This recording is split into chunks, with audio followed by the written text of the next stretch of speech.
Now, Dr. Andrew Rynne, you had a solution to the Irish problem, one of the Irish problems. Yeah, well, Mr. Hoy, when he was trying to put in a Family Planning Act in 1979, decided that condoms would be a matter for a doctor's prescription. And of course, a whole lot of us fought and railed against that.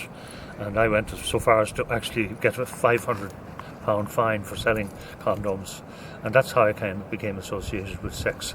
So in fact, I'm not much good at sex, either doing it or speaking about it. And did you pay the fine? I did. Under duress? Under duress, yeah. I wanted to actually go to prison, but my family wouldn't let me. So you were a bit of radical, were you, in your time? Yeah, but I mean, that somebody had to do that. You remember that? I remember that. And who was with you at the time? You had? Well, Paddy Leahy would have been.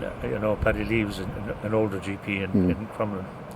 And the Family Planning Association were behind me to some extent. Yeah. Mostly it was just other GPs and myself. So you got into sexual medicine, more or less, did you? Well, I got into sexual medicine much later because I was involved in vasectomy. I was the first doctor in Ireland to do a vasectomy in 1974, and no other doctor, north or south, were doing vasectomies at that time. So because I was working down there, as it were, I then became, people were sending me their patients with erectile dysfunction. I was trying to help them. So that's what happened there. Yeah. And did you get opposition to that? We got opposition to everything. And who were the main opponents? The usual suspects. Did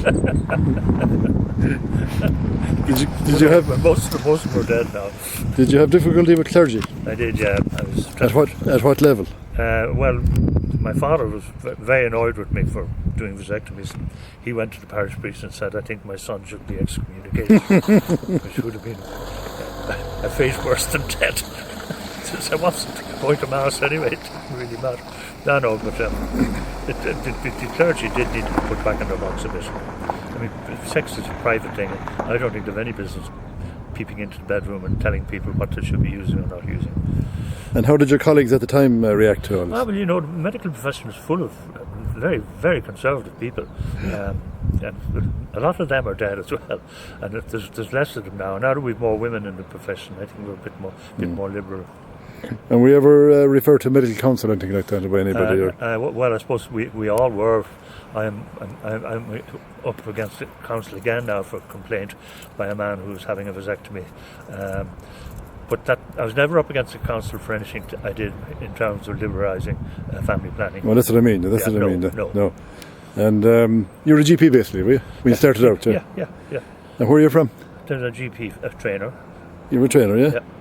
So you were in the ICG, you were in the college? I was in the college. You're still in the college, yeah? Still in the college, and you were a trainer? Yeah, I'm a great believer. And where did you go to college? I went to college in Royal College of Surgeons. Royal College of Surgeons. And what year did you qualify? 68, and went straight to Canada. And interned out in Canada. I bought a little practice out there and was very busy and made a bit of money. Learned how to do vasectomies and came home. And that was really the difficult thing to do. Because when I came home I had no patients at all and I wasn't allowed into the GMS. So it was terrible. So vasectomy was very good to me in those days. Yeah, so you made a good living off it at the time. I did, yeah. Still do it, yeah? Yeah, I do. You still do it. Yeah. Are there many doing it in Ireland now? Yeah, it'd be about 15 or 20. 15. Do you have a little association or a group? Yeah, more or less. More or less, yeah. And you do psychosexual stuff too, or do you do that? You don't do that? I don't, unfortunately, but you can't do everything. And you were a journalist, medical journalist? Yeah, I was, yeah. I wrote for the Irish Medical News and the Irish Medical Times. And then I wrote a few books. I wrote a book on how to stop smoking, called Smoking is Your Decision. And I wrote a book about abortion. And I wrote a memoir then called The Vasectomy Doctor. The Vasectomy Doctor, you can buy that on Amazon. They put it up, yeah? It was about my being shot and all that. You were shot? Yeah. Why were you shot? I was shot in the right hip by an ungrateful patient in 1990. He came back 8 years after having had a vasectomy and blamed me for everything that happened to him. And he shot at me 6 times. He only hit me once. 6 times? Yeah. With a shotgun or a rifle? Yeah. Well, it must be pretty horrific, was it? It was. Closest I've come to death. Probably somebody... Steady as you walk up. You don't fear anything after that. If somebody fired 6 hot shots, that's getting close to death, all right. You must be very grateful that he wasn't a good shot. Yeah, it was. Yeah. Further I ran. Yeah, well, that made the media at the time, didn't it? Did it make the world media, I wonder? It did, oh, yeah. It made the world media, yeah. So were you popular for interviews, or did you do any interview after it? I didn't really. You didn't really, no. So you're still working? Oh, yeah, I am indeed, Ollie. try not to work so hard, but I'm working 2 days a week. Yeah, you mentioned you were working in a kind of an internet project. Yeah, very keen on internet consultation, online consultation via email exchange. I think it has a great future. It's very interesting. So you're ahead of the posse again. I don't know. So you're teaching a group of us down in Achill today. Well, giving a little talk. A little talk, yeah. You like Achill, yeah? I do. I love it. And I love this part of the Look world. behind you. Yeah, I know. Stunning, isn't it? It was so good to invite me down here.